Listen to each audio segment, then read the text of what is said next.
এই যে দেখো না খাইয়া যাও না জানতো না, এটা হচ্ছে মেন কথা। এবারে এদিকে মাংস হয়েছে, এখন ডাল সম্বাস দিচ্ছে, ডাল সম্বাস দিলে এবারে খাওয়ান লাগবো, নাহলে এতক্ষণে বাইতে টাঙ্গা পাল্লা হইলে এই খাওয়ানোর চক করে আরো 1 ঘন্টা দেরি। কিন্তু সবকিছু দাদা ওই অ্যারেঞ্জমেন্ট করতেছে, আমরা কাজ করছি, লাকিদি একটু সাহায্য করছে। না না না না, এই ক্রেডিট আমরা নিতাম না, কারণ আমরা করছি না,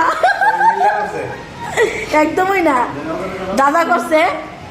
আর দাদা সবকিছু সম্পাস দিয়ে দিছে, লাকিদি নামাইতেছে, আর আমরা এদিকে আছি, মানে আমি তো কিচ্ছুই না, দাও আছে কিচ্ছু করতেছে, আমি তো কিচ্ছুই বুঝি না।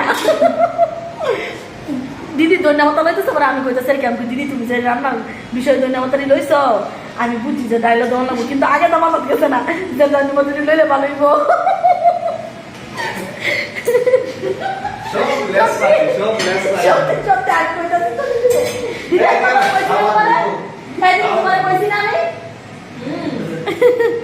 তো চলো ওখানে খাওয়া দাওয়া করে এলাম, খাওয়া দাওয়া করে তারপরে চমকা বাইক আর কি দাদা আমার খাওয়ানোর ভিডিও আসছিল, আর কিছু করতাম না, আমার মোবাইলও জায়গা নাই দাদা।